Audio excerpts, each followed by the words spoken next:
ஒரு உப்பு விற்கிறவன் மழைக்காலத்துல போய் உப்பு விற்ற முடியும். கொடை விற்கிறவன் எப்போ மழைக்காலம் வருதுன்னு தெரிஞ்சாதான் அவன் போய் விற்க முடியும். அப்ப காலமறிதல் எல்லாத்துக்குமே ரொம்ப ரொம்ப முக்கியம்.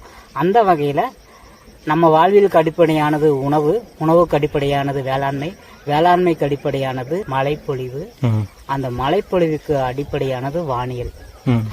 இந்த 6 மாசம் மழையை 6 மாசத்துக்கு முன்னாடி எப்படி கணிக்கணும்னா வானில் உள்ள கர்ப்ப ஓட்டம் அப்படின்னு சொல்லுவாங்க. இது வருடத்துக்கு 2 முறை நடக்கும். இந்த கர்ப்ப ஓட்டம், இந்த கர்ப்ப ஓட்டம் 14 நாட்கள் நடக்கும். இந்த 14 நாட்கள்ல 6 மாதம் மழையை 6 மாதத்துக்கு முன்னாடியே நம்ம கணிச்சிட முடியும். இதை கடந்த 3 ஆண்டுகளா நாங்க கவனிச்சு எங்களோட வேளாண்மையை திட்டமிட்டு வந்துட்டு இருக்கோம். இப்போ நீங்களே கவனிக்கல, இப்ப இங்க எதுவுமே கிடையாது, எல்லாமே மானாவாரி வேளாண்மை தான். பாருங்க, அவரை, துவரை, ஆமணக்கு, நிலக்கடலை, பச்சைப்பயிறு இதெல்லாமே போட்டிருக்கிறோம். இது இயன்ற அளவுக்கு நாங்க இதுல எடுத்துட்டு சோளம் போட்டிருக்கிறோம், அங்க நெல் போட்டிருக்கிறோம்.